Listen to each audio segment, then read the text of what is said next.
നിങ്ങൾ ഒരുപാട് ചിരിക്കുന്നവരെ കണ്ടിട്ടുണ്ടോ? മാക്സിമം ആക്റ്റീവായിട്ടിരിക്കുന്നവരെ, എപ്പോഴും ഹാപ്പി ആവാൻ വേണ്ടി ശ്രമിക്കുന്നവരെ നിങ്ങൾ കണ്ടിട്ടുണ്ടോ? അപ്പോൾ നിങ്ങൾ എന്താ വിചാരിക്കുക, അവൻ അല്ലെങ്കിൽ അവൾ എത്ര ഹാപ്പിയാണ്, അവരുടെ ലൈഫ് എന്ത് സന്തോഷത്തിലാണ് പോകുന്നത് എന്ന് നിങ്ങൾ പലപ്പോഴും ചിന്തിച്ചിട്ടുണ്ടാവും അല്ലേ?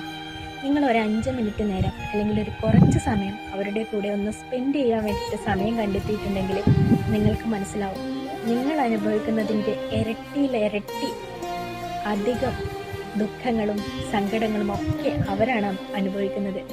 ആ അനുഭവങ്ങളൊക്കെ നിറഞ്ഞ ലൈഫിൽ നിന്ന് കുറച്ച് സമയത്തേക്ക് ഇതൊക്കെ മറക്കാൻ വേണ്ടിയിട്ടാണ് അവരിങ്ങനെ ആക്റ്റീവ് ആവുന്നതും ചിരിക്കുന്നതും സന്തോഷിക്കുന്നതും ഒക്കെ. അപ്പോൾ ലൈഫാണ്, ഒരുപാട് സങ്കടങ്ങളും പരീക്ഷണങ്ങളും ഇങ്ങനെ നമ്മൾ അഭിമുഖീകരിക്കേണ്ടി വന്നുകൊണ്ടിരിക്കും. അപ്പോഴൊക്കെ നമ്മൾ എന്ത് ചെയ്യണം? ഇങ്ങനെ കരഞ്ഞുകൊണ്ടിരുന്നാലേ പറ്റും? ഒരിക്കലുമില്ല. കരഞ്ഞുകൊണ്ടിരുന്നാൽ എന്താ, നമ്മുടെ കണ്ണീരും നമുക്ക് ഡിപ്രഷനൊക്കെ അടിച്ച് നമ്മളെ ലൈഫ് കളയാന്ന് മാത്രം. നിങ്ങൾ ആ സമയം ആ സങ്കടങ്ങളൊക്കെ മറികടക്കാൻ വേണ്ടിയിട്ട് നിങ്ങൾ മാക്സിമം എൻജോയ് ചെയ്യുക, മാക്സിമം ആക്റ്റീവ് ആയിട്ടിരിക്കുക. ഏതിലൊക്കെ നിങ്ങൾക്ക് ആക്റ്റീവ് ആവാൻ പറ്റും അത്രയും നിങ്ങൾ ആക്റ്റീവ് ആയിക്കൊണ്ടിരിക്കുക.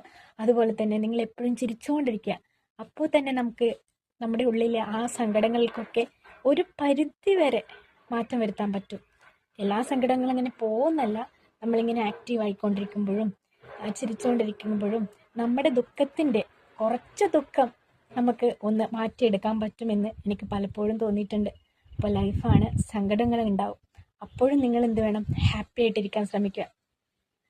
അപ്പോൾ happy life. Tata bye, see U.